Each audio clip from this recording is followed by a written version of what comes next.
está com a nossa querida Jussara, que vai, então, nos falar sobre o capítulo 5. Boa noite, querido. Olá, boa noite, Gi, boa noite, Laudes, boa noite, Sueli, boa noite a todos vocês. Boa noite. Que alegria a gente poder estar junto estudando. Eu estou feliz porque eu estava doida para poder falar sobre esse capítulo. Conversei com todos os mentores para ele cair para mim e caiu.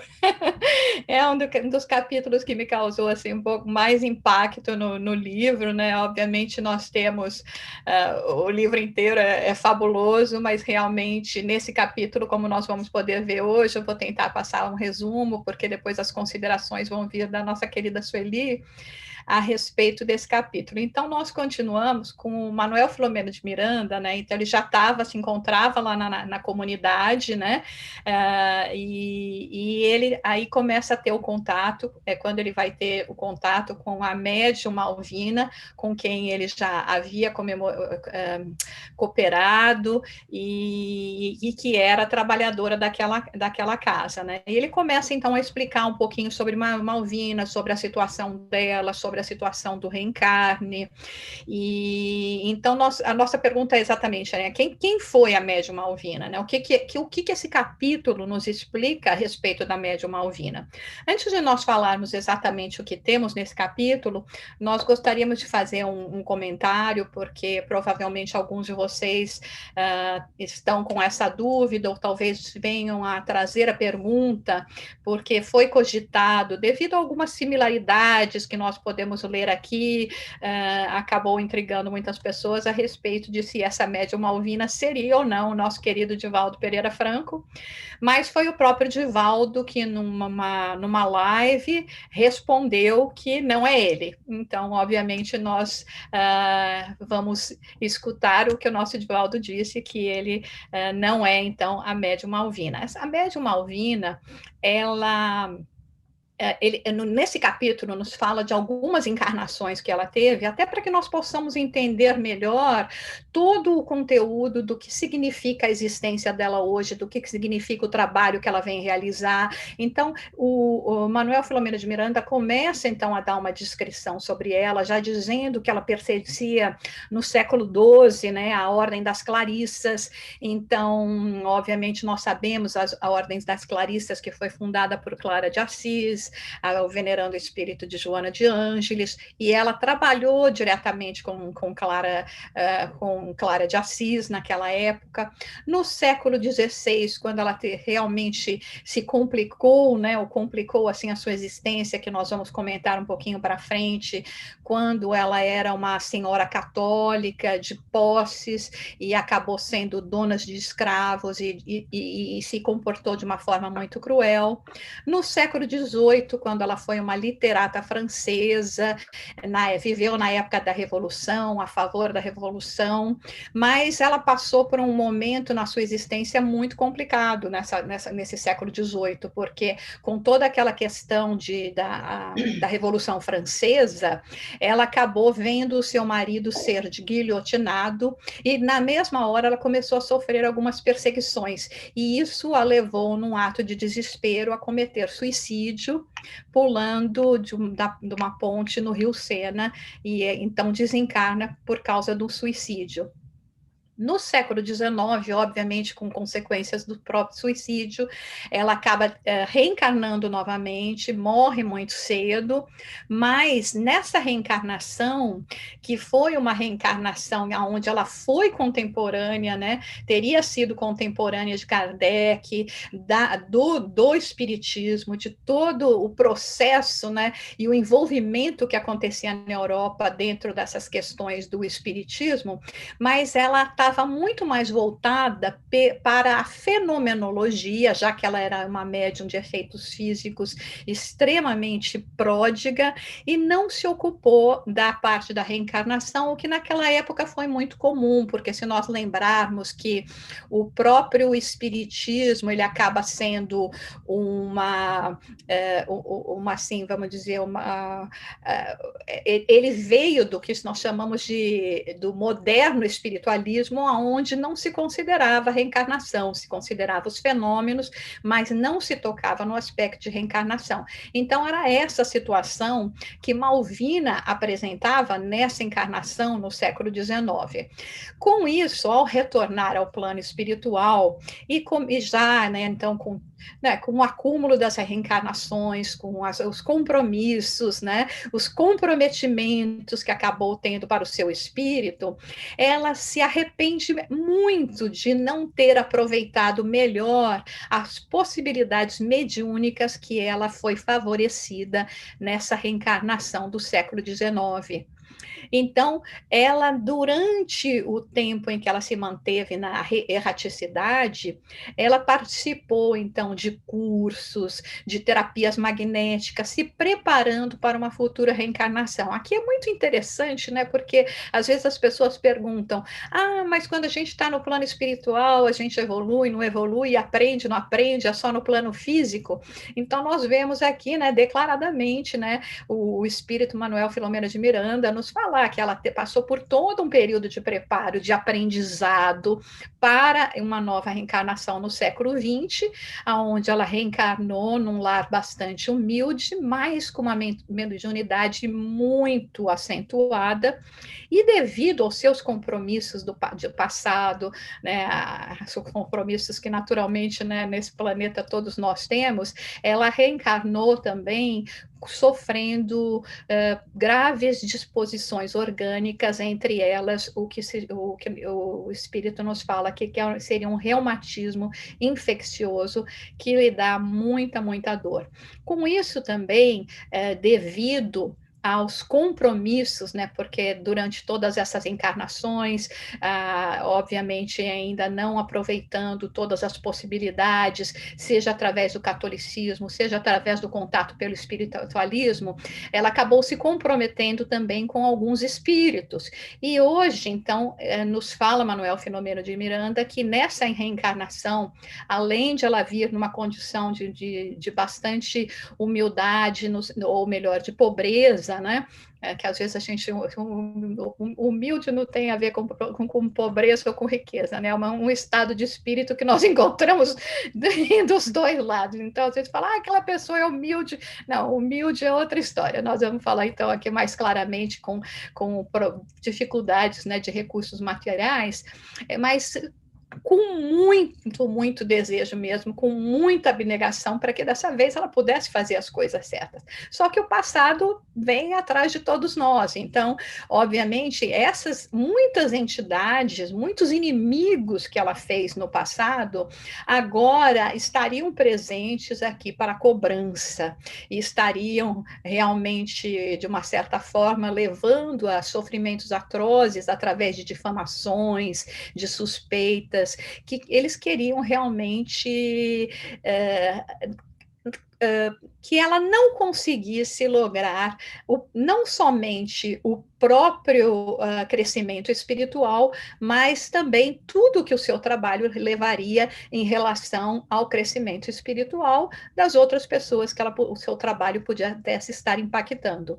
De qualquer maneira, como Deus, acima de tudo, é Pai, é bondade, é presença, ao mesmo tempo que esses inimigos espirituais estariam constantemente procurando dificultar a sua jornada, o nobre espírito Francisco de Assis acabaria, assim, sendo um dos protetores que estariam ajudando, auxiliando para que o seu trabalho pudesse ser de êxito. Então, dessa forma, Manuel Filomena de Miranda, então,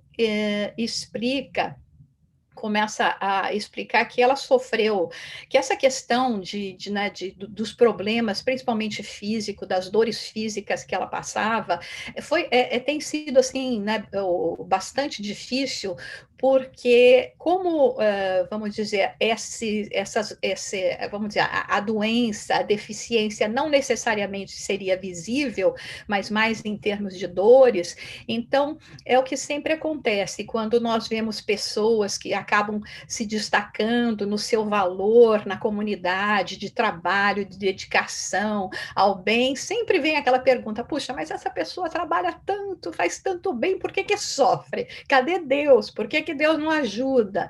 Então, muitos, infelizmente, ainda, como diz Manuel Filomeno de Miranda, apesar de trabalharem junto com elas, chega às vezes até a duvidar realmente do sofrimento que ela passa. É nesse ponto que Manuel Filomeno de Miranda começa a explicar a respeito daquilo que Divaldo já nos falou várias vezes, que desde abril de 2004, entidades desencarnadas que se declaram adversárias de Jesus e querem retirar o nome de Jesus e de Deus do calendário humano, elas estão realmente fazendo um processo de muito maior ataque a todos aqueles que procuram trabalhar em nome de Deus, em nome de Jesus. E nesse sentido, explica, né, que nós espíritas, porque nós estamos aqui trabalhando em nome do Consolador Prometido, do cristianismo redivivo, nós estamos realmente na mira desses desencarnados, e obviamente isso tem impactado todas as instituições, e no caso aqui especificamente essa instituição que eles estão visitando, os trabalhadores, e Malvina também mais particularmente. A ideia deles, né, na realidade, é provocar uma ridicularização, atacando todos os adeptos, principalmente as lideranças. É um momento que aqueles que estão à frente desse trabalho espírita, de estarem extremamente vigilantes no seu comportamento, porque eles vão querer desencadear assim, devassidão, destruição dos valores morais e tudo que possa comprometer o bom andamento do que a doutrina espírita nos traz. Para que eles pudessem começar já a realizar um trabalho para minimizar, para poder direcionar já todo um recurso para isso, são feitas, então, convocados para reuniões mediúnicas.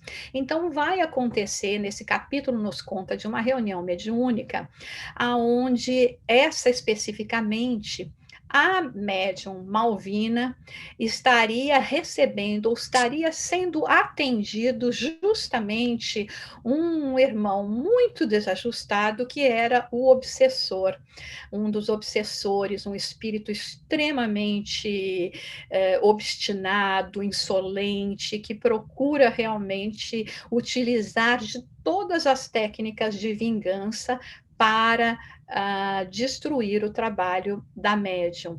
E ele explica, então começa até um diálogo, já começa um diálogo com o mentor, né, que ele está utilizando de todas essas técnicas que pode para fazer que realmente esse sofrimento ocorra, né? A técnica do ataque deles, né, de atacar na disposição moral, criando descrédito entre os trabalhadores que estão na instituição, porque, como diz nesse capítulo, chega uma hora que eles falam assim, qual vai ser a dor que ela vai ter hoje, né? Sempre esse tipo de coisa. E o obsessor explica que antes eles tinham até interesse em provocar a morte prematura de Malvina, mas depois eles perceberam que a morte não ia dar certo, porque como a morte não existe, né, nós continuamos, então eles falaram, ela de espírito livre, sem ter, né, que enfrentar as dificuldades da matéria, seja oriundas do sofrimento físico ou do sofrimento moral, visto os ataques que sofre, seria muito fácil.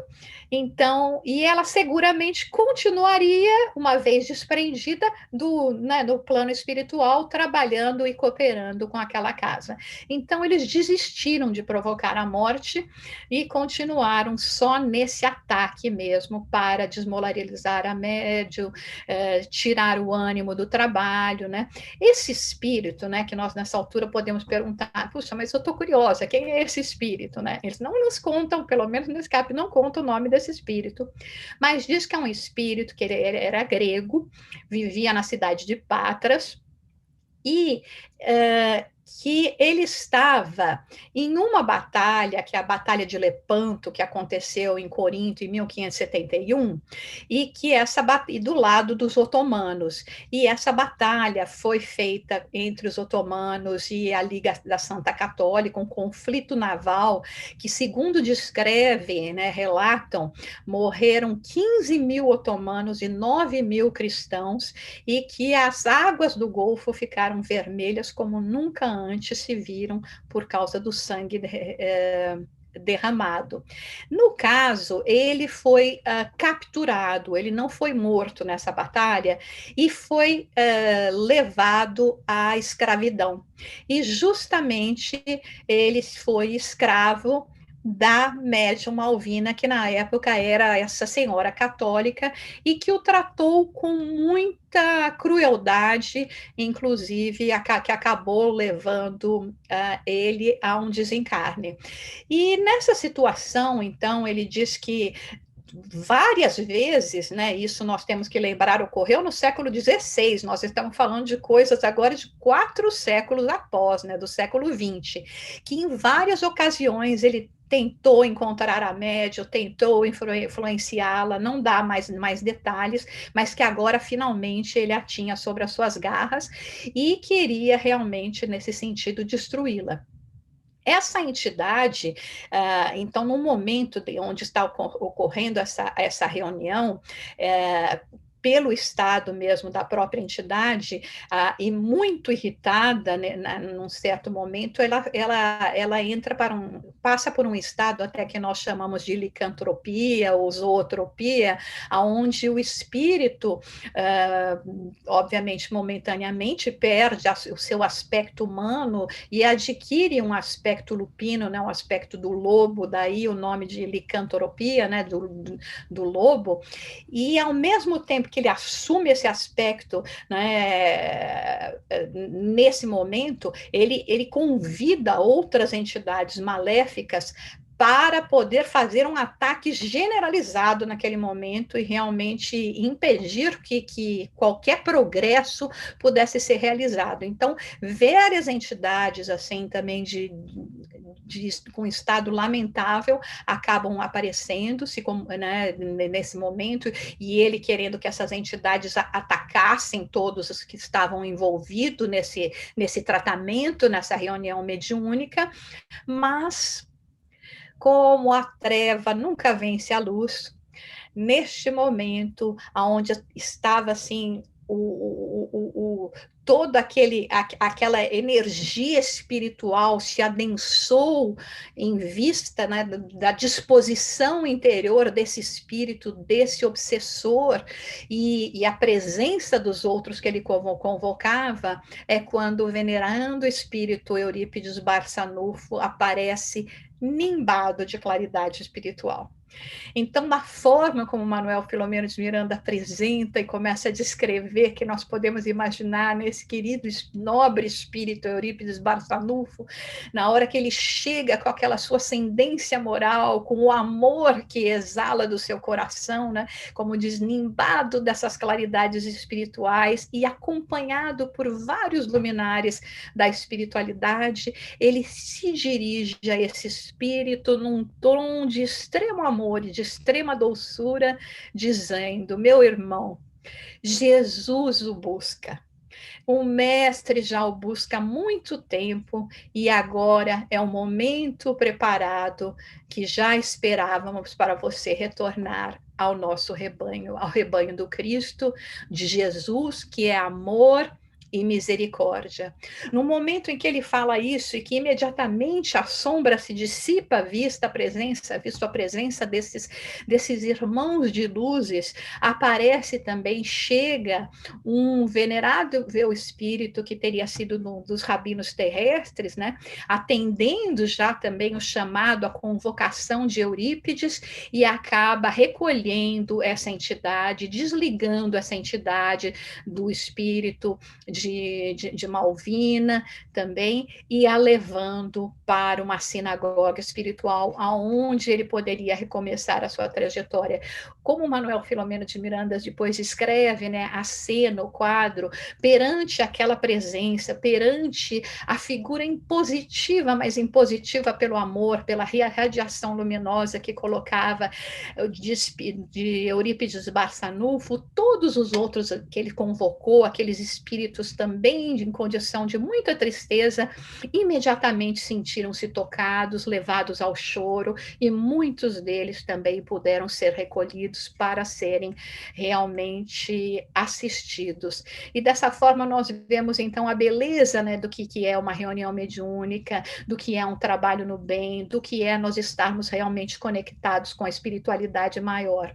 E terminado esse momento, já passando para o final dos nossos comentários, Manuel Filomeno de Miranda, ele faz uma observação que diz que desde que ele chegou ali naquela instituição, ele notou que existiam a presença de muitos espíritos dedicados ao bem, mas especialmente ele viu a presença dos irmãos templários. E aí ele pergunta, né, ao amigo Spinelli, né, por que esses irmãos templários estavam lá, e Spinelli explicou, né, que a maioria desses dos espíritas de hoje, né? Um grande número dessas pessoas já passaram, fundaram sociedades espíritas. Eles vêm da Igreja Católica, passaram por mosteiros, por conventos, por instituições de caridade. E essa ordem dos Templários era justamente uma ordem católica religiosa que foi fundada, quer dizer, que começou, né? Eles começaram o trabalho deles em 1119, ou seja, no século XII, né, lá na área de Jerusalém, com as bênçãos do governador de Jerusalém, era um grupo de cavaleiros que se reuniram para trabalhar em favor das pessoas sofredoras, para proteger as cidades, né, também todos aqueles que se encontravam em condição de humildade e de pobreza. 9 anos depois é que eles realmente se constituíram numa ordem que se chamava a Ordem dos Templários, ou dos pobres cavaleiros do Cristo, do Templo de Salomão, e o fundador dessa ordem seria, então, Hugo Payens, né?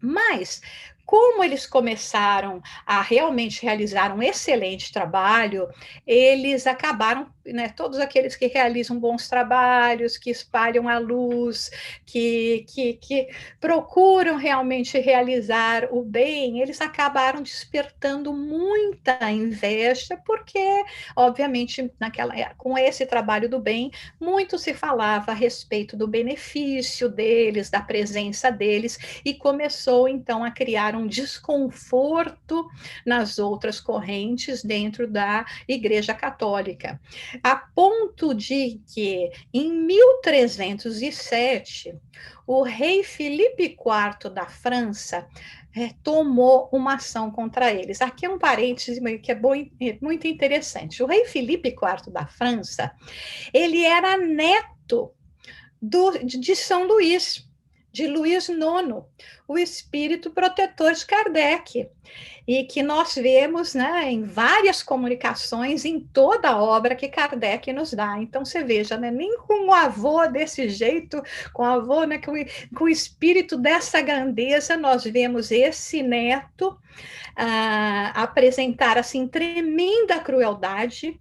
E aí, o que ele fez? Ele solicitou, né, que ele queria suprimir essa ordem dos Cavaleiros Templários, e no dia 13 de outubro de 1307, que era uma sexta-feira, ele ordenou que vários ataques em várias regiões da França, no mesmo horário, no mesmo dia, ataques surpresas, chegavam nessas ordens e ou os prendesse ou os assassinasse. Na realidade, como curiosidade, é esse fato que deu origem à Sexta-feira 13 do Azar, que essa matança que ocorreu é que deu origem. Então, hoje, quando a gente fala da Sexta-feira 13, é por causa dessa perseguição dos templários que Filipe IV da França realizou nessa Sexta-feira 13 de outubro de 1307. E 5 anos após, o próprio Papa Clemente, aproveitando-se dessa situação, dissolve completamente essa ordem dos templários e todos eles foram presos com acusações que não representavam a verdade, queimados vivos, e essa ordem desapareceu. Mas nós vemos que era uma ordem extremamente dedicada ao bem, a todo esse trabalho, e por isso que hoje eles se conectam tanto a todo esse trabalho que o Espírito faz, e especialmente essa organização que agora, né, o Manuel Filomeno de Miranda estava visitando, que é uma organização dedicada não só ao bem e à elevação do espírito, mas também ao auxílio àqueles necessitados. E termina esse capítulo, então, fazendo um comentário a respeito da pandemia. E um comentário muito sério, porque diz especificamente que nós precisamos estar tomando cuidado, respeitando as ordens para evitar contaminação, porque, caso contrário, nós vamos estar ameaçados com a intemporalidade do seu término. O que significa isso? Que uma coisa que podia ter durado 1 ano, 2 anos, pode se prolongar muito mais se nós não tivermos esse contato. E que, justamente para que nós possamos receber da bondade divina esse convite de mudanças de hábitos, de comportamentos, é que a cada periodicamente alguns desses fenômenos acabam chegando até nós, a comunidade, para que nós possamos refletir a respeito da nossa maneira de viver e de novas atitudes. Então, esse é o resumo do capítulo que nós temos para hoje, agradecendo, então, a atenção de todos vocês e aqui ansiosos para ouvir, né, os comentários da nossa querida Sueli, que vai nos expandir ainda mais o nosso entendimento a respeito dessa maravilha dessa obra. Muito obrigada, Jussara. Sueli, a palavra está com você.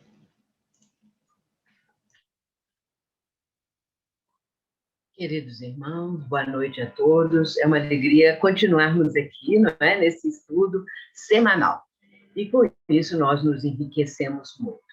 Eu vou começar na página 64, porque eu não vou entrar mais nas considerações antes da reunião mediúnica. Eu vou pegar direto na reunião mediúnica, porque quando houve, no dia 4 de abril de 2004, aquela comunicação que Divaldo recebeu de espíritos, captou, não é, aquela presença de espíritos que estavam ali para atemorizá-lo, para trazer uma série de ameaças. E, então, esses espíritos, eles estão, o propósito deles é perseguir o cristianismo. E, logicamente, Jesus, e sendo nós espíritas, os cristãos modernos, nós ficamos sob a mira desses nossos irmãos, que estão o tempo todo procurando brechas, procurando situações para influenciar a vida de cada um de nós, dos trabalhadores todos, e também de outras pessoas que, logicamente, são seguidoras do Cristo e que estão tentando ter uma vida mais honesta, mais digna. Muito bem, então, aqui nesse momento, O que aconteceu? Quando Divaldo relata aqui, que o livro apresenta para nós, né? Essa campanha que eles lançaram, esses nossos irmãos obsessores das trevas, quando eles começam mesmo essa campanha de uma forma mais direta, nós vamos ver situações extremamente constrangedoras, porque um dos propósitos é ridicularizar o cristianismo, os cristãos, os conhecimentos e, sobretudo, a vida de Jesus. Essa ideia de ridicularizar, de vulgarizar, ela não é difícil de acontecer, porque são pontos que as pessoas, às vezes, ainda têm dúvidas, ainda ficam dentro de uma ideia frágil, se são realmente corretos os ensinamentos, se as traduções são boas, se é isso mesmo que Jesus falou. Então, as pessoas, às vezes, tendo tantas dúvidas, elas oferecem campo para que estes espíritos consigam influenciar. E aí, acontecendo isso tudo, nós vimos que agora, recentemente, coisas terríveis acontecendo, de situações de muitas questões assim muito baixas, muito vis, questões assim de ridicularizar o mestre, e com isso fizeram teatro, fizeram filme, fizeram isso e aquilo, para que Jesus ficasse sendo como uma pessoa muito vulgar e também muito cheia de incompreensões e também de defeitos, incompreensões pelos defeitos, não é? Que apresenta, e esse sarcasmo todo que eles usam ainda hoje em dia. Muito bem.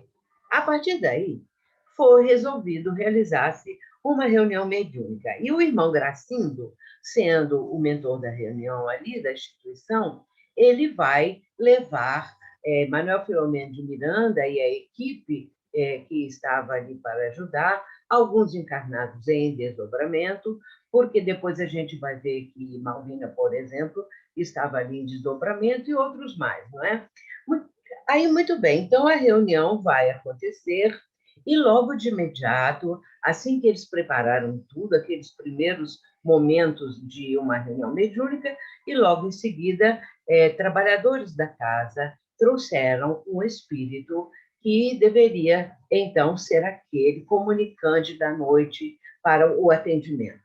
É interessante notar também que a presença de um espírito obsessor, quando ele vem e vai dar uma comunicação, ali a gente fala assim, é uma reunião de desobsessão, mas é também uma reunião de atendimento, porque o obsessor, nós não podemos esquecer, por mais empedernido que ele seja, por mais criminoso ele foi durante a sua vida, por mais perversidades que ele fez, essa criatura é um irmão nosso. E, com isso, é necessário que a gente tenha uma ideia também da reunião de desobsessão, de uma reunião de atendimento.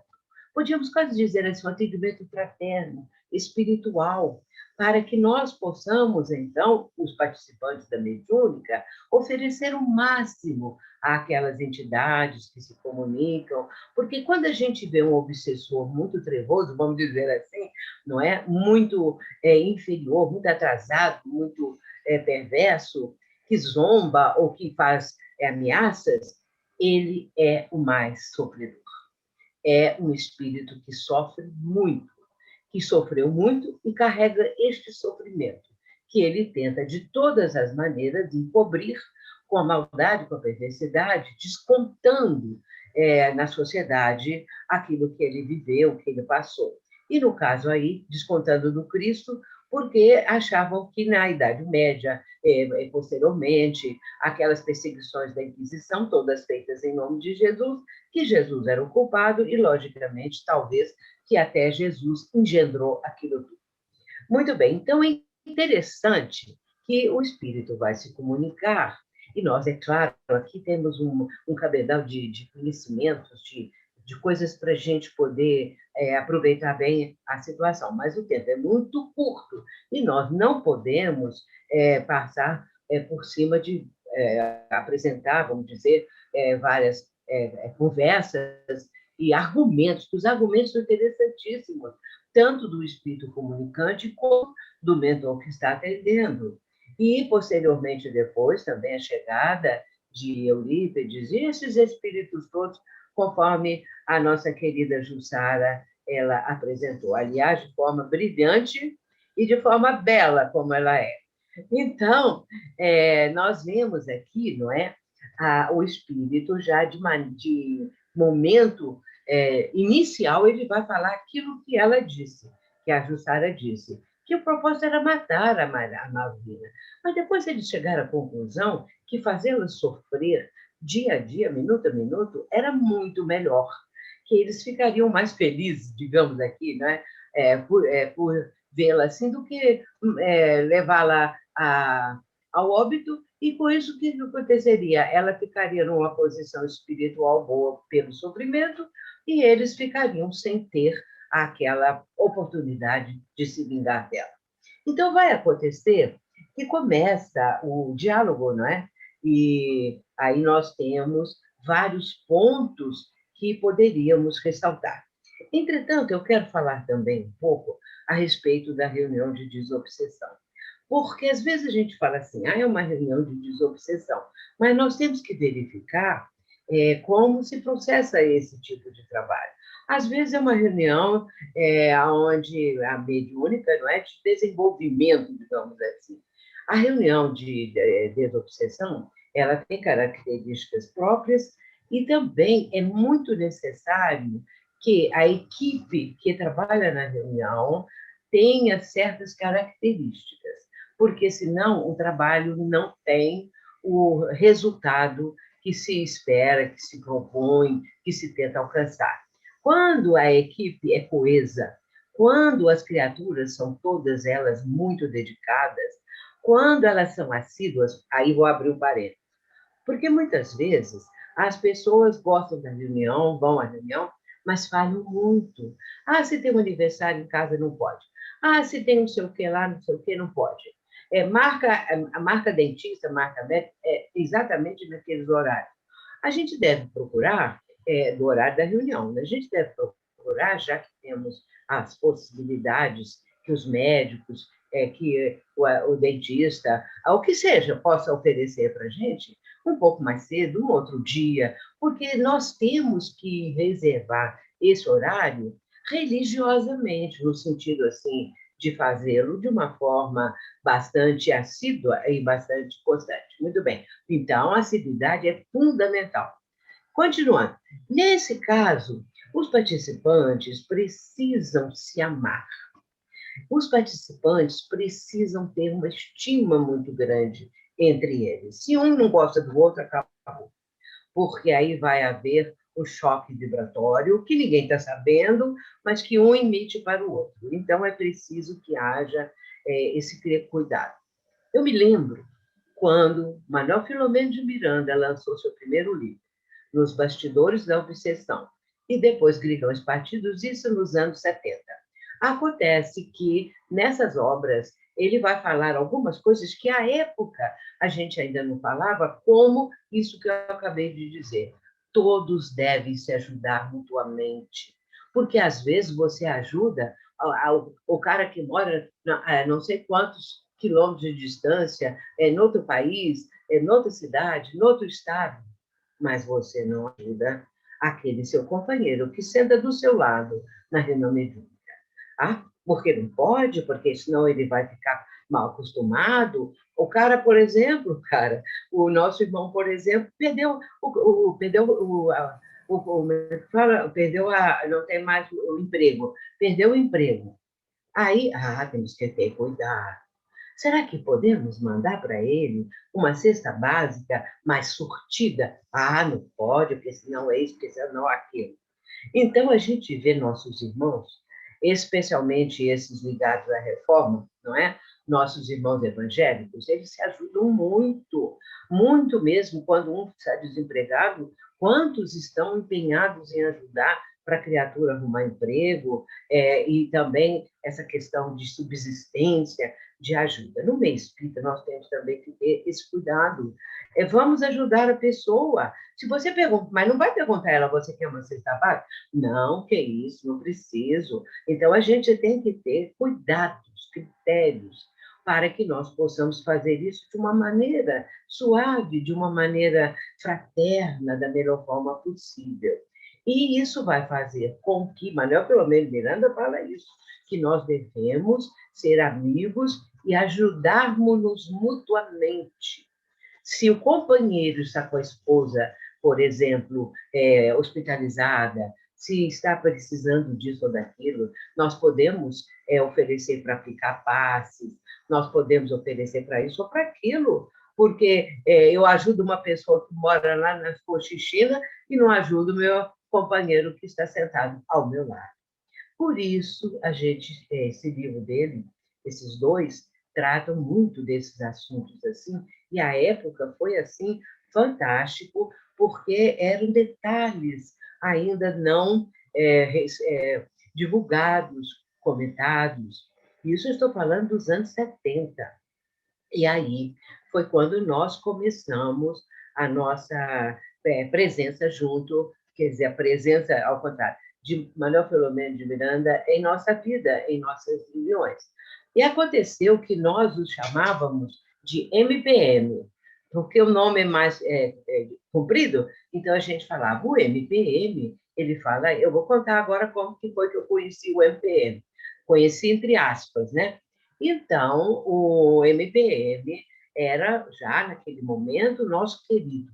Todo o tempo nós falávamos isso, resolvemos fazer um seminário de 2 dias sobre os livros dele, e fizemos, e o tempo todo assim, porque o MPM fala isso, fala aquilo.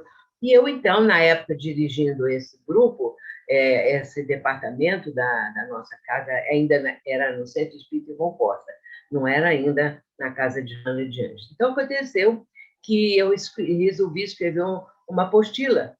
E eu fiquei tão entusiasmada que eu escrevi uma apostila de 60 páginas. Então, quase que era um livro. Foi esse livro, essa apostila, que se tornou o meu livro, Obsessão, Desobsessão, porque o pessoal da FEB gostou e falou para mim assim, se você escrever um livro sobre isso que está aqui, nós publicamos. Então, a espinha dorsal do meu livro, Obsessão, Desobsessão, é exatamente essa apostila. Muito bem, então, aí, nós estávamos preparando esse evento, faltando 2 dias, quando na casa onde nós estamos, que é a Aliança Municipal Espírita de Juiz de Fora, e então chegou lá uma senhora. E eu estava com o meu grupo, que éramos 5 pessoas, 5 senhoras também. Aí chegou uma senhora e perguntou se poderia esperar por uma pessoa que marcou com ela, e nós falamos, perfeitamente, a senhora senta aqui, fica aqui conosco e tal e tal. Aí, de repente, ela falou assim, tem um espírito aqui muito interessante. Ela falou assim, olha, um espírito muito bom, eu estou sentindo muito bem com a presença desse espírito. Eu falei, a senhora sabe quem é? Ela falou assim, olha, ele está falando uma coisa muito esquisita. Eu acho que ele está falando que eu não sei o nome dele, ou se é uma inicial, alguma coisa, MPB. Então, era MPB, ela confundiu com música, não é? MPB. Aí nós falamos assim, pergunta a ele, para ele ver se ele... ele está falando assim que não é MPB, não, MPM. Aí nós vimos que era Manuel Filomeno de Miranda usando aquela sigla que nós colocamos nele, apelido, sei lá o quê, o nosso MPM. E até hoje a gente ficou com essa questão de MPM. Em outros momentos, quando ele aparece, alguma coisa assim, ele para nós é o MPM, não é? Muito querido ao nosso coração. Muito bem, então ele ensinou muita coisa e nós começamos a utilizar, a usar isso na reunião. E eu quero dizer que a reunião de desobsessão, quando tem um grupo assim coeso, a espiritualidade programa trabalhos cada vez mais profundos, mais importantes. Por quê? A espiritualidade, aquela equipe porque tem uma equipe espiritual que dirige a reunião. Enquanto nós temos a equipe encarnada, o dirigente, os médios que aplicam passe, os que recebem as entidades, nós temos também uma equipe espiritual, esta sim, que dirige a reunião. E, então, essa equipe vai cada vez mais favorecer o próprio grupo, encaminhando casos mais graves. E isso vai não crescendo, porque isso não depende de nós. Não adianta também a gente, eu quero também agora ter um trabalho cada vez mais profundo. Não adianta. A espiritualidade é que comanda. Quando nós chegamos na reunião, nós não sabemos que espírito vai comunicar. Eu tenho mais de 60 anos de mediunidade. E eu digo uma coisa, nunca uma reunião foi igual a outra. Nunca. Porque nós não sabemos quem programa eles. Como é que eu vou saber quantos espíritos vão comunicar, quais são, o que eles vão falar? Nós não sabemos. Eles programam. E nós chegamos, tomamos ali os nossos lugares, nos preparamos, e aí começa a reunião de acordo com o que eles programaram. Olha, meus irmãos, isso é um seminário. Eu poderia ficar falando aqui muito tempo, mas não dá condições de nós apresentarmos aqui os argumentos que são interessantíssimos, aquilo que um e outro falam, não é? E então aconteceu que o espírito foi, à medida que o benfeitor ia argumentando, ele foi perdendo também os argumentos próprios, até que há um momento em que o mentor muda o tom. Isso é muito importante para quem é doutrinador, mudar o tom, entendeu? Muda tudo. Então, ele vai fazer, de repente, uma pergunta de chofre diferente para o espírito comunicante, porque pode se deve fazer perguntas, não é? Então, é a hora que ele vai falar com o espírito. Aí, no caso, não é propriamente uma pergunta, mas o tom mudou, porque ele vai dizer o seguinte: você, como todos nós, esposo apóstolo sacramentano, somos filhos de Deus, que nunca nos abandona e que nos entregou a Jesus para conduzir-nos docemente ao seu rebanho. Muito bem, então ele mudou. Nessa hora, o que aconteceu? O espírito começou a chorar, porque ele foi tocado nas suas fibras mais íntimas. E aí ele não aguentou. Até então ele estava intragável, impossível, né?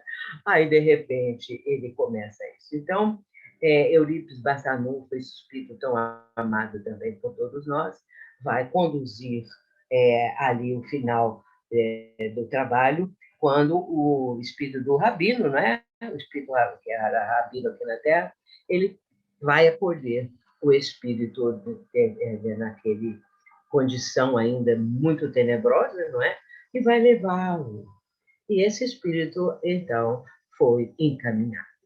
Nós vemos aí muitos pontos que poderíamos citar, mas vamos deixar agora para que a continuidade possa acontecer.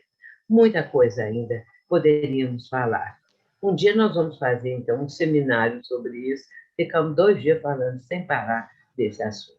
Que Jesus nos abençoe. Muito obrigada. Muito obrigada, Sueli. Olha, eu acho que ninguém ia achar ruim se você continuasse falando e desse um seminário para nós, viu? É uma boa ideia. Só gostaria de esclarecer aqui algumas dúvidas com relação à data que o livro foi escrito, as reuniões aconteceram. Então, ali na página 64, ele vai falar que desde o mês de abril de 2004, as entidades foram dando os avisos que iriam, então, atacar o Cristo, né? Mas que esse trabalho mediúnico aqui, então, ocorre nesse ano de 2020, e pelo que a gente conseguiu entender ali, é um trabalho de desobsessão que acontece durante o sono, desdobramento parcial do corpo, no mundo espiritual. Certo, Sueli? Estou certa? Sim, está certo. Não, eu não disse isso. Eu disse não, que alguém veio com dúvida aqui. A ameaça do espírito é que foi nessa data de 2004. E aí, depois que Divaldo narra isso, que todos ficam sabendo, que vai fazer a mediúnica, né? Porque aí ele começa a campanha, né? É isso, não, porque as pessoas estavam com dúvida ali no chat, estavam comentando ficaram assim meio inseguras com relação à ficou data, meio perguntando confuso. se... E aí a gente então gostou de esclarecer. Então, se Fez ninguém bem, quiser fez bem. mais... Oi? Fez bem, Se não é? ninguém mais Você quiser fazer seus comentários, nenhum coordenador, nós vamos passar para as perguntas. Então, a primeira pergunta é para a nossa Sueli. Então, Logo assim, eu? vai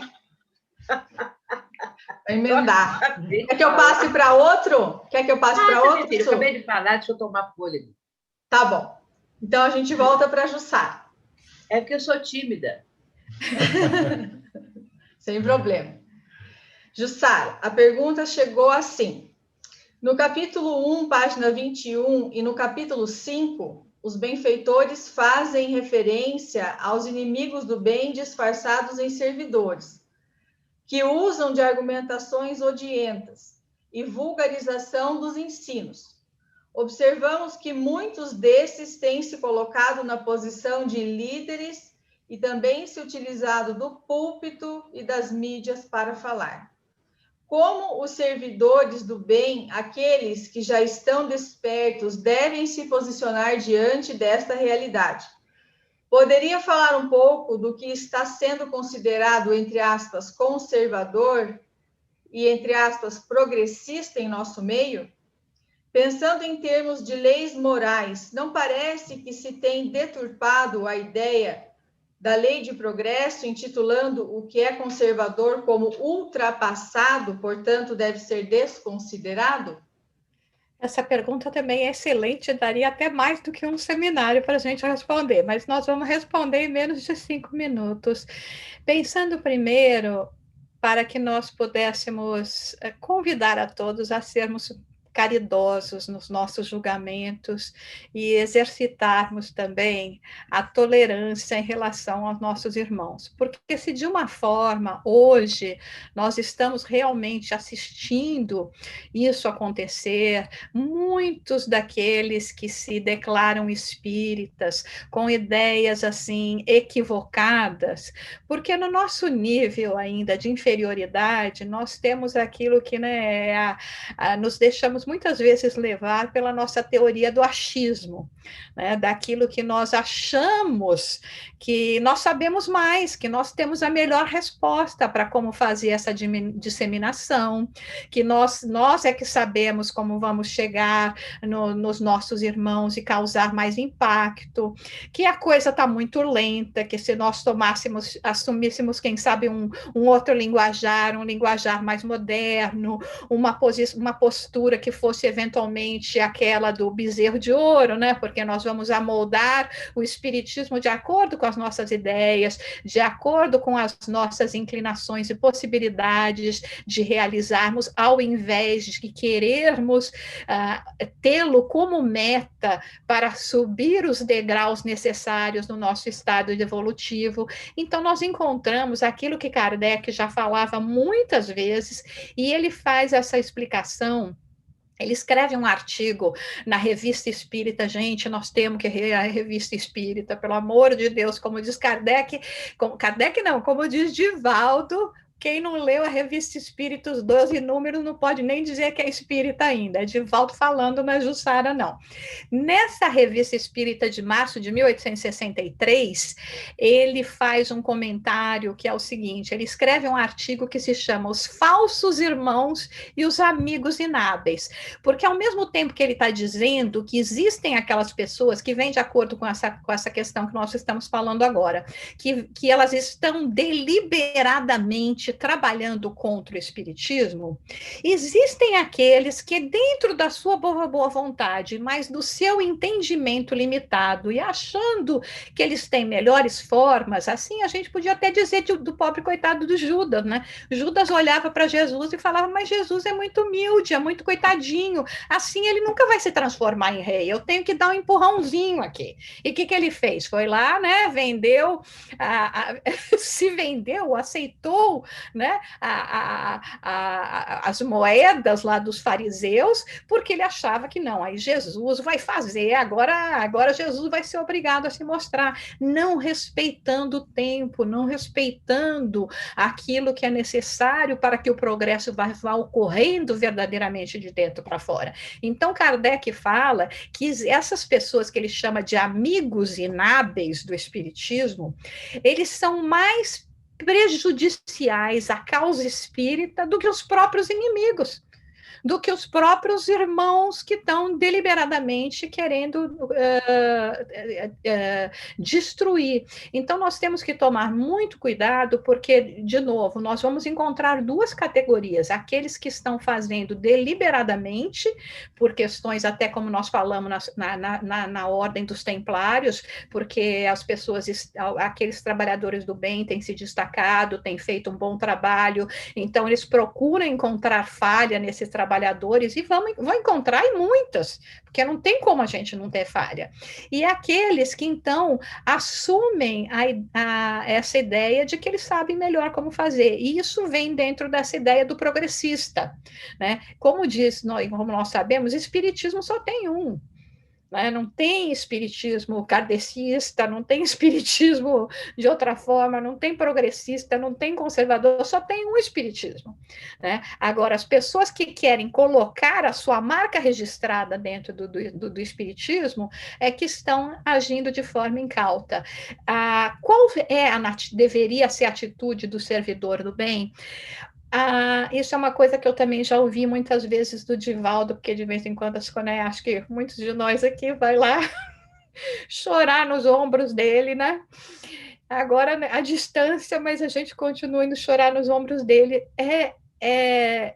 Só tem uma forma de a gente fazer, é continuar fazendo o trabalho do bem, porque quando nós nos preocupamos muito com o que os outros estão fazendo e gastamos muito a nossa energia nessa preocupação de que agora, como é que nós vamos contrabalancear isso, nós deixamos de usar essa energia para continuar a semeadura do bem. Então, estamos num momento muito difícil, como o próprio capítulo, no resumo, nós apresentamos, os ataques são os mais numerosos, e existe hoje em dia a possibilidade para o espírita de 3 caminhos. O primeiro é ceder realmente aos ataques desses espíritos que nos relata aqui Manuel Filomeno de Miranda, no capítulo 5. O segundo é nós não cedermos a eles, mas verificando tudo isso, esses espíritas incautos, todas essas correntes que têm procurado deturpar, acaba nos dando um desânimo que nós ou não realizamos o que deveríamos realizar, ou até desistimos porque achamos que não tem mais solução.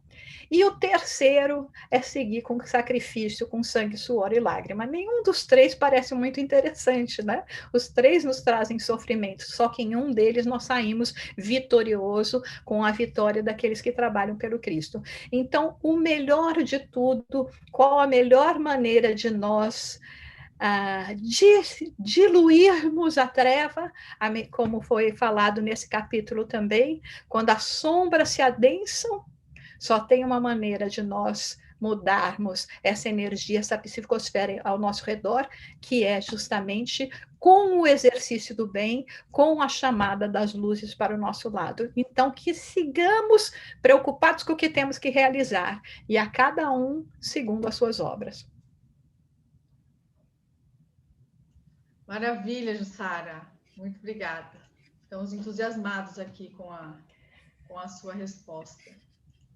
A próxima pergunta vai ser, então, para o Laudelino. Só gostaria de falar aqui que aqui no chat está surgindo uma dúvida, então, para todos ficarem cientes. Na página 57, no 4º parágrafo, está assim: a nossa Malvina desencarnara com menos de 50 anos. Na verdade, a gente substitui aqui o Malvina por Amália, tá? Foi um erro de digitação. Aqui está se referindo a Amália, que está desencarnada, não a médium Malvina, tá bom? Então, a pergunta vai ser para o Laudelino. Na página 64, o benfeitor avisa que desde 2004 entidades declaram guerra ao nome de Jesus. E nos parágrafos seguintes, que em nome da liberdade de opinião, desencadeou-se uma perseguição incomum ao cristianismo, por ser o oponente à devassidão e à destruição da família, corrupção da juventude e vandalismo de natureza ético-moral. Pergunta: de que forma devemos agir para lutar pelos valores ético-morais, pela valorização da família e dos princípios hebraico-cristãos? De que forma o movimento espírita pode auxiliar para evitar a falência moral da humanidade? Meus amigos, boa noite, uma alegria estarmos juntos. Muito obrigado pela pergunta, que quando nós pegamos a pergunta, quando começa as suas referências nos dizendo a respeito, em nome da liberdade de opinião, essa liberdade de opinião e liberdade de expressão vem exatamente tentando destruir valores ético-morais, o que há de concordar junto com a pergunta do companheiro. Porque nós pegamos, às vezes, essa luta pela liberdade, porque a liberdade trata-se de um valor, mas muitas vezes pegamos ideologias ou muitas vezes doutrinas ideológicas que não estão embasadas em ética moral para trazer a defesa dessa construção.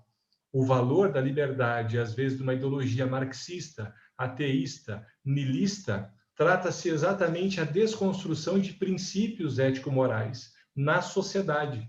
Julgam que esses princípios seriam projeções intrínsecas de pessoas que estariam ligadas à religião e, por isso, através do seu fanatismo.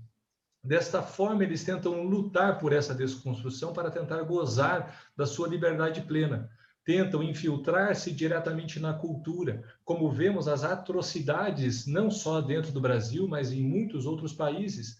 Podemos pegar, como foi citado aqui no chat, a lembrança de Jesus sendo arrastado em carnaval pelo Satanás. Pegamos filmes a trazer atrocidades da figura de Cristo. Quando pegamos há 3 anos atrás, quando dentro da cultura de Porto Alegre, Rio de Janeiro, uma cultura onde o Museu Queer apresenta atrocidades, estimulando os jovens para queimarem as igrejas e irem para um processo avante até 2028, enfrentando princípios éticos morais. Eles vão se infiltrando não só na cultura, mas se infiltrando também nas questões políticas, cargos públicos, para tentar de todas as formas também forjar as leis, para que dentro dessas leis, aonde sejam forjadas, atendam às suas fragilidades morais. São pessoas que vivem levando a vida embasada unicamente através de leis sociais, desconhecem as leis morais, forjam as leis. Como nós já podemos remontar a história e perceber que isso já vem acontecendo há muito tempo. Quando nós pegamos no Concílio de Constantinopla, no 5º Concílio, onde Justiniano e Teodora tentam tirar o processo da reencarnação do Novo Testamento, trata-se exatamente dessas mudanças de leis para tentar fazer com que o indivíduo durma tranquilo, vivendo o seu erro, e não mudando-se na reforma íntima. Não julgam uma reforma íntima através das leis morais e tentam modificar e forjar essas leis para atender às suas fragilidades. Eu lembro de uma passagem de Platão no livro República, quando fala uma referência do anel de Giges, que é um anel mitológico que o indivíduo girava o anel e naquele momento ele ficava invisível, podendo cometer inúmeras injustiças. E a reflexão de Platão a esse símbolo mitológico traz até onde o homem inteligente seria justo se fosse incapaz de ser descoberto das suas injustiças. Se ele mantivesse a justiça de caráter, ele teria impresso em sua intimidade a verdadeira ética moral. Ali estariam os verdadeiros princípios e valores. Esse valor ético-moral é exatamente o que cada um de nós devemos construir na nossa intimidade. Quando o companheiro faz a pergunta de que forma o movimento espírita pode atuar na defesa desses princípios morais, eu diria exemplificar pelo esforço, na defesa e na conduta da ética moral própria do dia a dia. Nós vemos muitas vezes que dentro do nosso movimento espírita, muitas pessoas procuram as portas das nossas casas em sofrimento, mas também muitos nos procuram em tormentos, porque desconhecem muitas verdades. E nós, muitas vezes, pensamos que aquela verdade poderia magoar ou trazer um conflito ainda maior à existência do indivíduo. E para não magoar o indivíduo, acabamos ficando com uma mentira. Contamos uma parcelinha, mas mantemos aquele indivíduo ainda sobre a nuvem do equívoco em que estava. Acolhemos, mas não esclarecemos. Acolhemos em um momento, mas deixamos prorrogar a verdade plena. E esquecemos que a verdade, quando vem junta com o amor, jamais magoa, mas consola. Da forma em que vemos os equívocos batendo à porta da nossa casa espírita e nós ainda optamos para manter as mentiras, ao invés de apresentar a verdade na realidade embasada pelo amor, estamos transformando dentro das nossas colunas uma doutrina acolhedora e não mais a doutrina consoladora. Porque a doutrina consoladora é aquela que consola porque nos mostra a verdade, mas não uma verdade que machuca, que ofende, mas é uma verdade que consola, porque vem através dos sentimentos verdadeiros, do amor mútuo que nos une dentro das fileiras espíritas. Devemos resgatar essa verdade através dos valores ético-morais que nós devemos imprimir no nosso espírito, na nossa vida diária. Ali está a proposta da reforma íntima. Quando nós estivermos lutando para enfrentar a defesa dessa verdade, já não mais a timidez, mas sim a audácia de apresentarmos a verdade plenamente, mas não através de debates, porque se há um debate, há um vencedor, mas através da conduta real. Não queremos vencer e deixar alguém caído, mas queremos apresentar a verdade em uma luz capaz de iluminar sem gerar sombra, mas a luz tem que brilhar de dentro para fora. Acredito que dessa forma nós estaremos fazendo o movimento espírita crescer. Dessa forma, os valores ético-morais estarão crescendo lado a lado do espírita, junto com esse movimento espírita em que todos nós estamos inseridos. Muito obrigada. Então, agora a próxima pergunta vai ser para Eulália. A pergunta é: por que foi necessário o desprendimento de ectoplasma para desmascarar o espírito, de forma que ele se apresentasse como um ser lupino? Não seria possível aos espíritos benfeitores realizarem este processo pela indução mental, hipnose? Qual o benefício para a entidade comunicante com este processo? E aí, Eulália, eu vou te pedir para você fazer um gancho e também nos falar a respeito da importância dessas reuniões mediúnicas durante o desprendimento parcial no sono, que as pessoas estão com muitas dúvidas, perguntando por que precisa existir reunião mediúnica no desprendimento e não fazemos somente aqui enquanto estamos no estado de vilegiatura. Boa noite, Gisele, Laudelino, Sueli, família, boa noite. É muito importante essa pergunta, aliás, eu estou dentro do seminário que a Sueli está pronta para oferecer, se for 7 dias, estamos lá. As advertências que ela nos oferece há tantos anos.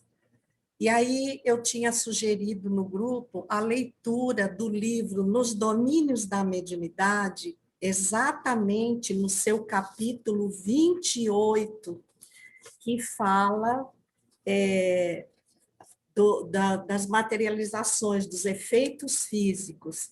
Há toda uma explanação de Aulus, do benfeitor Aulus, nos advertindo como no mundo material, nas reuniões mediúnicas comuns, que não são comuns, como a Sueli bem nos destaca, a influência dos pensamentos do médium, inclusive o risco que isso oferece quando usamos a reunião mediúnica para solicitar favores pessoais aos espíritos, ou quando colocamos em xeque algum tipo da afetividade com um dos participantes, nós, se ali está um médium de efeitos físicos doando ectoplasma para o auxílio da espiritualidade, nós colocamos em risco até pela contaminação. Então, para responder à pergunta inicial, nós fomos ao livro Tormentos da Obsessão, no capítulo Impressões Marcantes, na página 199, onde se narra um espírito que está totalmente enclausurado, retendo o fluxo mental, e, obviamente, isso vai provocar uma deformidade que pode fazer um caminho contrário, levar o seu perispírito à perda da forma. E, nesse capítulo, segue um parágrafo dizendo que esses processos de interiorização, de monoideia entre os malfeitores ou obsessores e aquele que se cobre de culpa, difere dos lamentáveis casos de zoantropia, licantropia, porque estes últimos normalmente são produzidos explorando a culpa da vítima pelo processo de hipnose, que é o que a pessoa nos pergunta aqui. Quando nós vamos ao livro de Hernani Guimarães Andrade, Espírito, Perispírito e Alma, ou vamos à biologia para conhecer a célula, a gente fica maravilhado de ver que o ectoplasma, eu vou pegar esse trecho para clarear, o ectoplasma, situado entre a matéria densa e a perispirítica, assim como um produto de emanações da alma, é um recurso peculiar, não somente ao homem, mas a todas as formas de natureza, e em certas organizações fisiológicas, especialmente na raça humana, ela comparece em maiores proporções e em relativa madureza para a manifestação necessária aos efeitos físicos que analisamos. Aí, no caso, a gente está falando da médium Malvina, que tem essa potência ectoplásmica, que tem uma ligação de muitos séculos, de muitas vidas com o obsessor, e nós percebemos que no ectoplasma, quando Hernani Guimarães Andrade o estuda e recolhe outros estudos, ele diz que ele é representado por uma substância comum às nossas células, a todas as nossas células, e com um grande número de leucócitos. Então, nós sabemos que os leucócitos fazem parte do sistema de defesa, de imunologia do organismo, e exprime a personalidade do espírito. Gente, Malvina, que tinha esse entrelaçamento, ao doar o ectoplasma para a médium Amália, que ali colocou todos os seus préstimos para a comunicação do espírito, ele estava dando de si, ele estava dando do que ele tinha, do que existia no seu corpo, mas da sua herança espiritual, da sua verdade espiritual. E é muito interessante, porque o capítulo 28 Nos Domínios da Mediunidade, Aulus diz assim: nosso amigo, o médium de efeitos físicos, polarizando as energias do nosso plano, que é o ectoplasma, funciona como entidade maternal, de cujas possibilidades criativas os espíritos se utilizam, né, tornando-se quase como filhos dele. Então, aquele ectoplasma da médium Malvina levava, com certeza, uma grande contribuição e foi capaz de mostrar as diversas aparências com que habilmente aquele espírito conseguia se disfarçar. Porém, esse ectoplasma, no caso dessa médium, de condições morais, devotada, né, carregando dores físicas, simplesmente dominava a ação daquele espírito, que ele achava que dominava, mas era dominado, e agiu envolvendo numa energia totalmente nova, partindo daquele que ele odiava, como se fosse um amplexo maternal, contribuindo grandemente para que ele pudesse ser envolvido pela grandeza do espírito Eurípides Barçanufo. Então, a gente precisa lembrar, gente, que esse material ectoplásmico, ele sai do protoplasma, né? O protoplasma, em citologia, ele é a parte líquida do citoplasma. Então, a célula tem membrana, citoplasma e núcleo. No citoplasma, o protoplasma é a parte líquida e tem todas as organelas que seriam como órgãos do corpo, entre elas, as mitocôndrias. E quando a gente faz a pesquisa no lado científico, a gente percebe que se você tirar o núcleo de uma célula, ela vai se multiplicar sem uma formação específica, como no caso do nosso corpo, a cada órgão, a cada setor, a célula se diferencia. Se você tirar a mitocôndria, a célula morre. Então, descobriu-se que na mitocôndria está o correspondente material da ordem do espírito, da herança espiritual, e o núcleo é o armazém onde a cadeia hereditária vai propiciar essa diferenciação. Ou seja, quando nós falamos de ectoplasma, nós falamos também do espírito, da sua herança e da formatação que ele foi capaz de dar ao corpo. Então, a gente vê que foi necessária, sim, embora realizada no mundo espiritual, e a obra de Manuel Filomeno de Miranda está cheio desses exemplos. A reunião estava em maior segurança, pela não participação dos encarnados, às vezes totalmente mal preparados. A doação do ectoplasma serviu para que ele descarregasse todas as suas impressões, todas as fisionomias, inclusive a lupina, né? E recuperasse a sua forma. Nós sabemos que o ectoplasma é altamente utilizado pelos benfeitores nas nossas reuniões, porque esses espíritos trazem em si um sofrimento que é tão denso que mais se identifica com o campo biológico do que com o campo espiritual.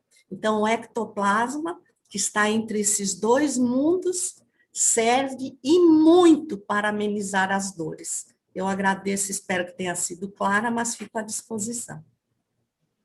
Foi ótimo, Eulália. Como todos estão hoje inspiradíssimos, né, Sueli? Isso, ótimo. Agora a gente vai fazer uma pergunta para o Vitor. A pergunta é a seguinte: o espírito que se transformou em ser lupino e foi recolhido a uma sinagoga espiritual, página 71, terá outra oportunidade para reencarnação na Terra antes dela completar o processo para regeneração, ou será exilado para outros mundos?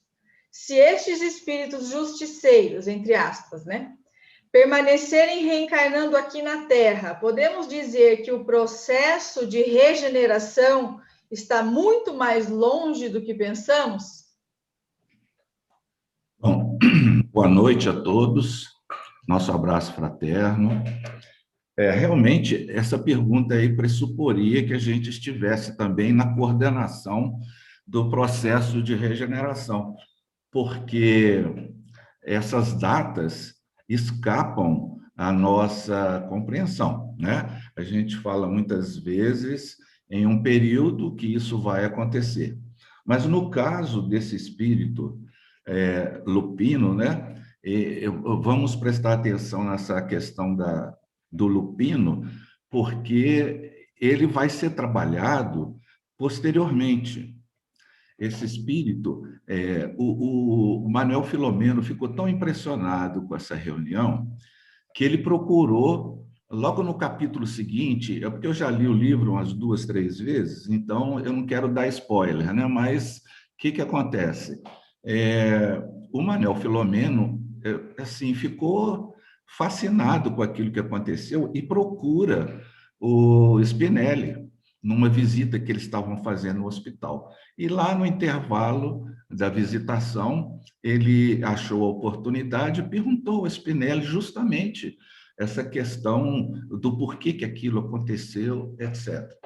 E o Spinelli vai dizer que espíritos daquela necessidade, né, que tem o seu perispírito, ele usa até uma forma não usual, degenerado, mas não é degenerado, né, porque o espírito não degenera. Mas a expressão perispiritual atormentada, ele já trazia essa forma atormentada em si.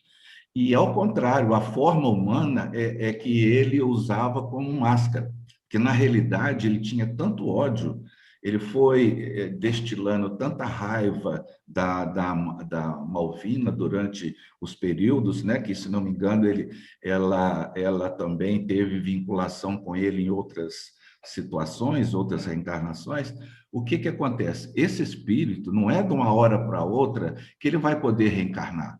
Ele vai ter que ser preparado perispiritualmente para sair daquela situação deformada, e isso vai se dar, conforme o próprio Spinelli fala, através de comunicações mediúnicas, porque numa comunicação mediúnica existe o choque anímico, ou seja, naquele momento em que o espírito, com o perispírito um pouco atormentado, ele vai desencharcar um pouco daqueles fluidos que ele é portador. Daí, o médium tem que estar muito ciente disso, algumas situações de sentir isso ou sentir aquilo antes da reunião ou durante a noite, né, em que ele vai descansar. Há um desencharcamento ao longo do período em que ele vai se comunicando. E isso também tem que ser compatibilizado com a adesão desse espírito a um novo esquema de vida, a uma nova proposta de procurar ser uma pessoa diferente daquilo que ele era. Então, isso vai depender da criatura. Não vai ser só o perispírito dele ficar pleno na forma humana para que ele possa gerar um corpo humano. Não. Existem muitas coisas, porque esse assunto é infinito, né? Pode ser que um espírito, ele tenha o perispírito ainda não tão completo e vai gerar uma criança traumatizada fisicamente. É uma forma também dele ir expungindo, com reencarnações, vamos dizer, curtas, mas se ele não aderir ao processo, isso vai ser difícil. O que é essa adesão? É transformar o arrependimento dele em algo que o mova para melhor, em que ele procure realmente estabelecer parâmetros para modificar o seu processo evolutivo. Aí entra a questão da não raiva, dos primeiros rudimentos do amor, da tolerância, da afabilidade. Ou seja, é desenvolver o que ele já traz em si como os germes da perfeição, que Kardec, os benfeitores espirituais, vai falar para a gente. Bom, aí isso tudo eu falei para dizer o seguinte: se ele tiver uma recuperação tão boa e se ele vibratoriamente tiver uma condição de que seu perispírito, ao longo de algum tempo, ele se recompõe, e se durante esse tempo a transição estiver ocorrendo, é lógico que ele vai continuar aqui conosco. Mas se isso não der certo, ele vai...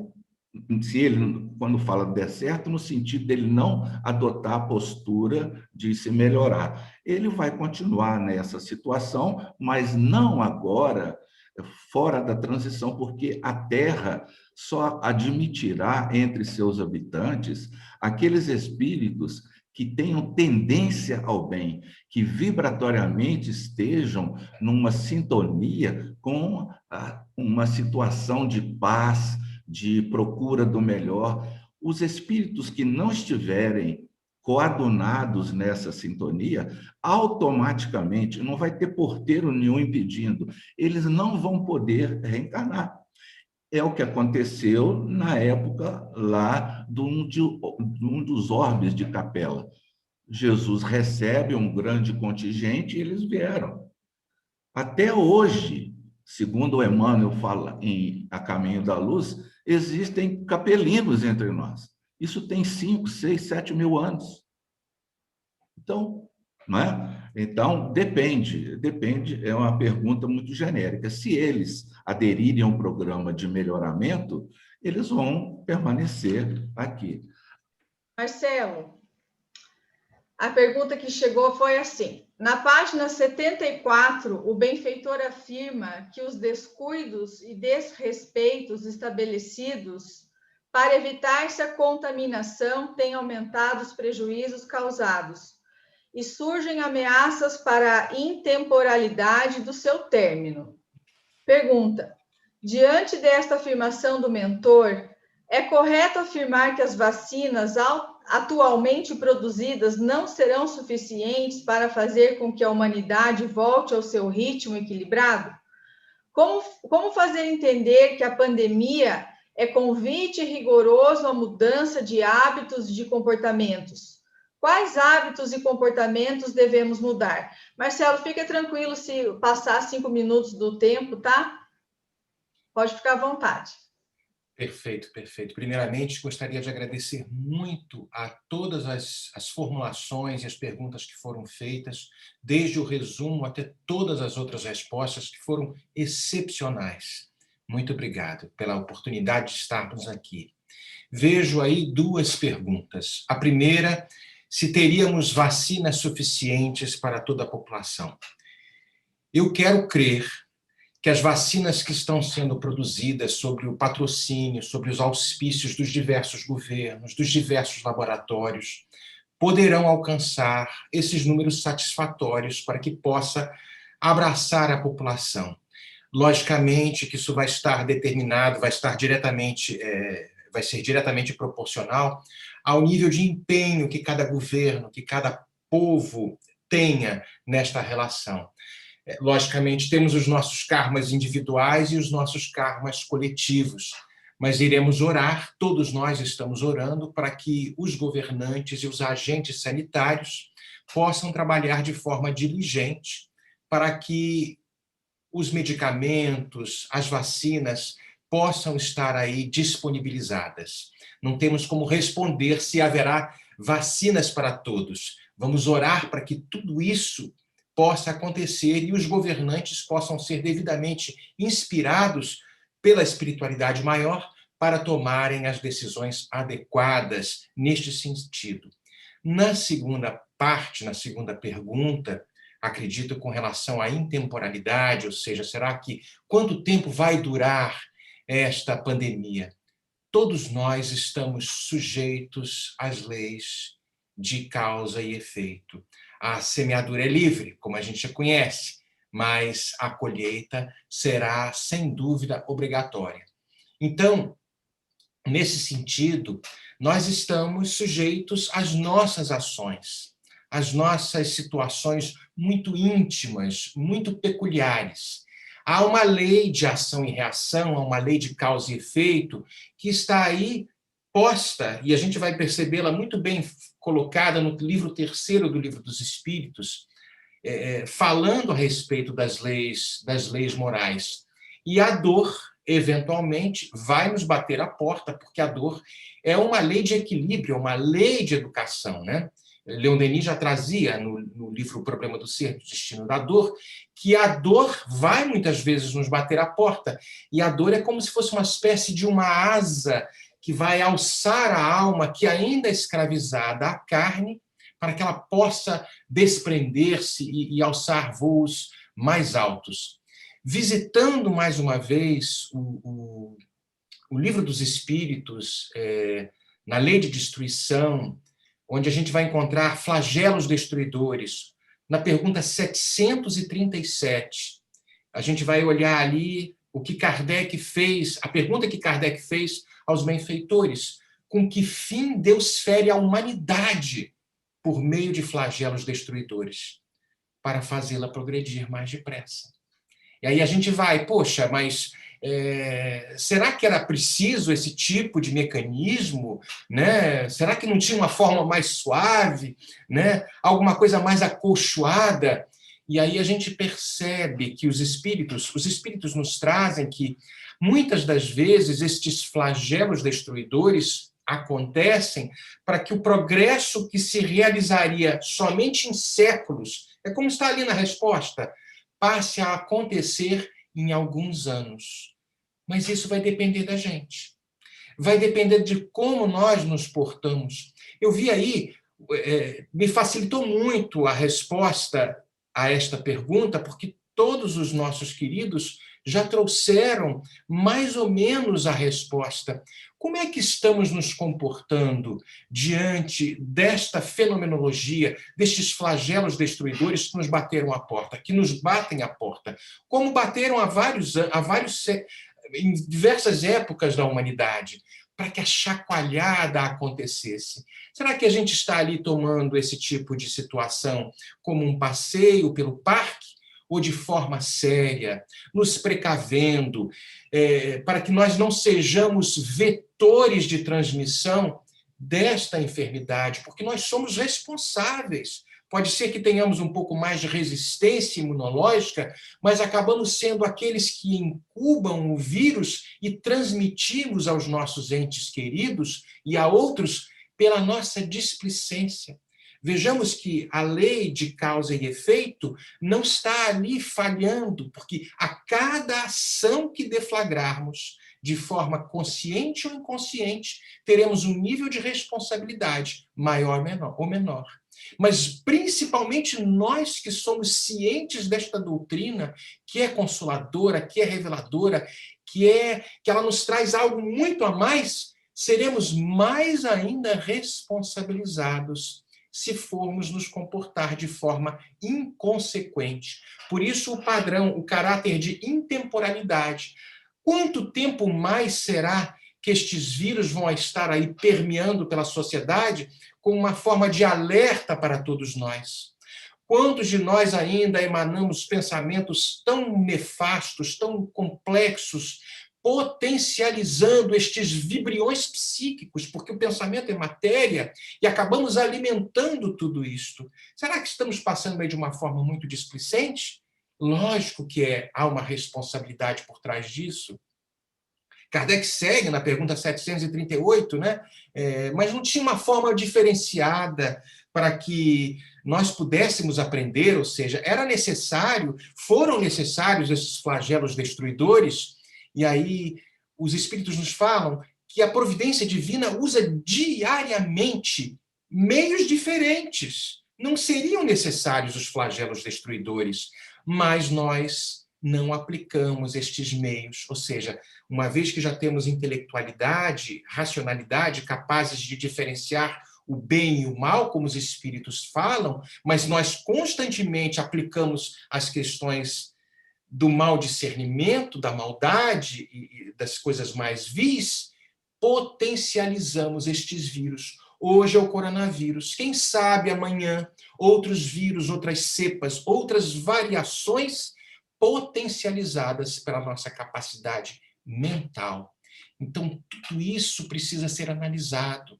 O Espírito Lázaro, no capítulo 17 do livro do Evangelho segundo o Espiritismo, nos fala, bem no finalzinho da mensagem Dever, é uma mensagem que foi recebida ali em Paris, em 1863, que Deus nos criou a todos, toda a humanidade, sujeitos às mesmas dores. Pequenos, médios, grandes, ignorantes, intelectuais, ricos, pobres, todos nós estamos sujeitos às mesmas fragilidades, para que nenhum de nós possa julgar em sã consciência e instruídos, são as palavras de Lázaro, instruídos pela experiência comum, que não pratiquemos o mal, alegando ignorância dos seus efeitos. Então, nós passamos a ser responsáveis por esta situação que a todos nos acomete. Como é que nós vamos liderar isto, esta liderança íntima? Porque eu não posso dar conta da situação lá fora. mas eu posso dar conta da minha situação aqui dentro. Sou responsável, sou consciente, sou espírita. Então, portemo-nos como espíritas, como conscientes, porque a semeadura é livre, mas teremos que colher os resultados desta semeadura. Excelente, Marcelo, muito obrigada. Olha, eu aqui e o Laudelino, a gente está com uma sensação assim de que a gente não quer terminar o estudo hoje, a gente quer continuar, de tão bom que está, não é? Sueli, aquela pergunta inicial, você deseja respondê-la ou por conta do horário você deseja encerrar? Olha, nós podemos deixar para outro momento, né? Porque toma tempo. Embora eu faça bem resumido, vai levar aí nunca menos que 10 minutos, 5, 10 minutos. Então, aí eu deixo por conta de vocês. O que vocês acharem melhor, eu estou aí para seguir. Olha, eu penso que nós estamos aqui, ó, as pessoas estão se manifestando para continuar. Nós, de 400, mais ou menos, pessoas, já estamos em 336. Mas 336 é um número grande. Eu não sei, Sueli, fica a teu critério. O pessoal está pedindo para continuar. Eu vou fazer a pergunta, então. Pode ser? Pode Aí ser. Quem puder ficar, aproveita, né? Porque não é todo dia que a gente pode aproveitar. Então, a pergunta é assim. O capítulo 5, página 74, nos fala sobre o dever. Vivemos momentos onde existem muitos movimentos que lutam pela liberdade, pelo não preconceito e pelos direitos humanos em geral, conquistas naturais de uma sociedade civilizada. Alguns têm procurado trazer esses temas para dentro do movimento espírita, mas parece que, enquanto essas discussões se avolumam, pouco tem se refletido acerca dos nossos deveres e da reforma íntima, responsáveis pela conquista da verdadeira liberdade. Estaríamos nós, novamente, querendo adequar o ensino do Cristo às nossas exigências materiais, ao invés de empenharmos esforços de nos elevarmos? Uma coisa muito interessante, né? O que a pessoa está propondo aqui, o tema, né? Interessante também é que o que o Marcelo acabou de falar, essa página que ele citou aí, que a dor é igual a todos, ela consta do capítulo sobre o dever, da mensagem, aliás, do Espírito que vai trazer para nós aquele também, a lei do amor, né? Que é o Lázaro, ele traz também, nesse capítulo 17, a questão sobre o dever. E ele vai começar falando que o dever é uma obrigação moral da criatura para consigo mesma. Olha que coisa interessante. Em primeiro lugar, e em seguida para com o próximo, para com os outros. Isso achei assim, muito interessante, porque nós temos que olhar para nós mesmos. O dever é obrigação moral, em primeiro lugar, para a própria criatura, porque essa parte moral própria nossa, ela precisa ser respeitada, ela precisa ser conhecida pela própria pessoa, porque às vezes a pessoa não tem uma vida assim que ela possa mais introspectiva, que ela possa entender isso, ela vai achar que ela pode levar uma vida do jeito que ela quiser, não tem importância, não tem obrigação moral, enfim, ela mais vai criar aquilo que ela achar de melhor. Outra coisa que também é necessária de mencionarmos é que o dever é obrigação moral para com o outro, para com o próximo. Lázaro, ele é muito, vamos dizer assim, enfático quando ele fala a respeito de certos pontos, tanto naquela mensagem que eu falei da lei de amor, não é? Quanto essa outra aqui, que é do capítulo 17. Então, ele vai falar também que o dever é o mais belo laurel da razão. E esses aspectos todos, as pessoas não valorizam, as pessoas, então, acham que o dever é do outro. O outro tem o dever de me aguentar, de me satisfazer, o outro tem o dever de atender aquilo que eu estou falando, que eu quero, que eu preciso, e ao passo que a própria pessoa não lembra que ela teria o dever também de fazer isso ou aquilo em relação ao próximo. Com relação aos direitos, é claro que nós temos assim vamos dizer, uma grande quantidade de coisas que a gente também às vezes não pensa claramente a respeito dos direitos. Se nós formos olhar a questão 3 daquilo que a ONU apresenta como a organização, não é, desses deveres do próximo, da vivência, do que o próximo merece, a primeira coisa que a gente encontra é que, aliás, a terceira, é que o primeiro momento, o primeiro direito da pessoa é o direito à vida. Então, se nós formos assim olhando a mescla dessas coisas todas, nós vamos encontrar muitos pontos que necessitamos aperfeiçoar, necessitamos melhorar. Essa questão do direito à vida é tão pouco valorizada, a pessoa às vezes não valoriza nem sua própria vida, porque pode achar que ela não presta, que é isso, que é aquilo, e a vida dos outros, que aí a pessoa pode tirar a vida do próximo. E hoje em dia nós estamos vendo também, em certos países, a legalização do aborto, que está tirando, não é, esse direito fundamental, que é o direito à vida do espírito que retorna, mas como as criaturas não têm essa noção a respeito da vivência do espírito, que somos espíritos imortais, porque esse conhecimento é fundamental. Se todos soubessem que nós somos espíritos imortais e que a vida continua, essa questão de tirar a vida do próximo, a questão de impedir que uma criança, que um espírito renasça, possa vir com todos os seus direitos, isso não aconteceria mais.